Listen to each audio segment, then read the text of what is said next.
مسجد میں داخل ہونے کی دعا۔ سنن ابی داؤد حدیث نمبر 465 و جامع ترمذی حدیث نمبر 314 و سنن ابن ماجہ حدیث نمبر 771772۔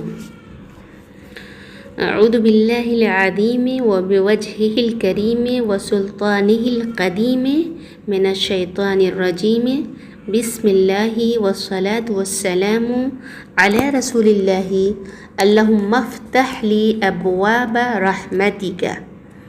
اعوذ باللہ العظیم، اعوذ میں پناہ مانگتا ہوں، میں پناہ مانگتی ہوں باللہ العظیم عظمت والے اللہ کی، و بوجہہ الکریم اور اس کے کریم اس کی عزت والے چہرے کی، و سلطانہ القدیم اور اس کے قدیم سلطنت کی، من الشیطان الرجیم مردود شیطان سے۔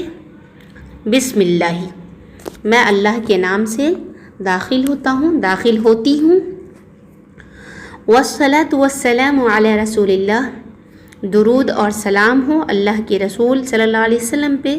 اللہم افتح لی ابواب رحمتک، اے اللہ افتح میرے لیے کھول دے، لی میرے لیے، ابواب رحمتک تو اپنی رحمت کے دروازہ۔ پھر سے پڑھتی ہوں میں۔ اعوذ باللہ العظیم و بوجہہ الکریم و سلطانہ القدیم من الشیطان الرجیم۔ بسم اللہ والصلاة والسلام علی رسول اللہ اللہم افتح لی ابواب رحمتک۔